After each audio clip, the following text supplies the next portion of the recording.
Pag-uusapan pa natin ang Piso sa Mosquito program ng Barangay Addition Hills. Kasama si Mobile Journal Ivan Tarinque. Ivan, kailan sisimulan yung Piso sa Mosquito? Pops J, within this week, no, itong target nga is Wednesday, sisimulan na nga itong proyektong ito. Kasi yung unang project nila is dapat Friday pa nila ilalahad to, pero mas napaaga ngayon dahil nga medyo alarming na yung pagtaas ng mga dengue cases. Parang no? outbreak na nga yung status. Sa ibang lugar, Pops J, no? Outbreak na gaya no, sa Quezon City, no? Outbreak na sa Quezon City. Pero dito sa may Addition Hills, 44 yung cases na itala nila from January hanggang ngayong buwan. Marami na yun. Marami na yun, Pops J. Unfortunately nga, dalawa nga yung namatay. So talagang todo effort sila sa pag-iisip ng mga alternatives, no, para mabawasan nga yung pagdami ng mga dengue cases, Pops J. Ivan, Lunes pa lang, pero may nabalitaan ka bang nangungulekta na ng mga lamok yung gustong kumita?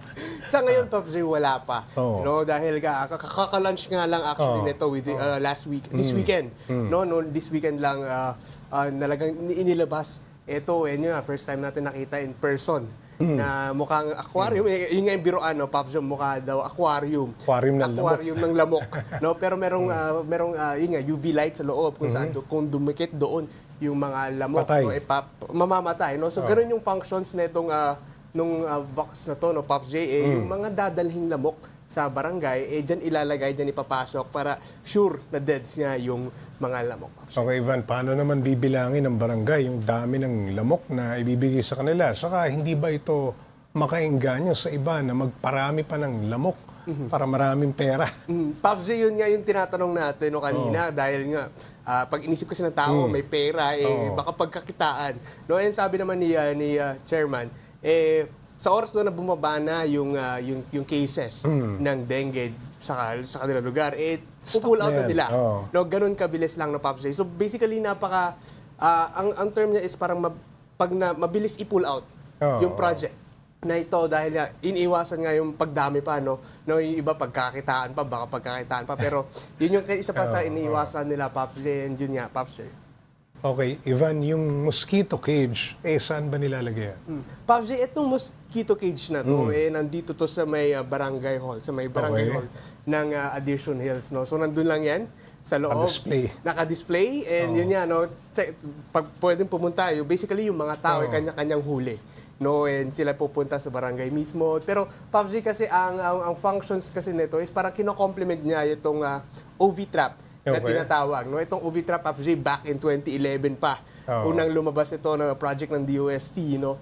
Yun nga yung parang function, i-complement niya yung mga nahuli sa OV trap, pwedeng ilagay diyan, dalhin diyan, at yun nga, ma-eliminate yung mga dengue cases, Pops J. Ivan, maliban dito sa piso, sa mosquito, ano pa bang ini-implement na project ng barangay para labanan itong dengue? Pops J, marami silang projects, no? Isa nga dito bukod nga dito, kasi ito ay alternative lang, no? Yung hampas lamok ginagamit pa ba? Wala naman ganun, Pops J. Wala pang ganun. Pero meron silang dinedeploy na more than 200 na maintenance para maglinis sa kanilang barangay twice a week. Fumigation, ganun. Parang ganun, Pops J. And meron pa silang separate na squad para naman dun sa maglilinis ng mga kanal. No, dahil isa nga dun sa pinupugaran talaga ng mga dengue mosquito yung mga stagnant water. Doon nangingitlog. And doon nagko-cultivate yung mga dengue virus, no, Pops J. So yun talaga yung una nilang target na mabawasan yung pinaglulungguan o pinangingitlugan ng mga dengue, Pops J. Para sa mga viewers natin, ano ba ang pinaka-epektibong paraan para mapalayos ang mga lamok sa ating mga tahanan?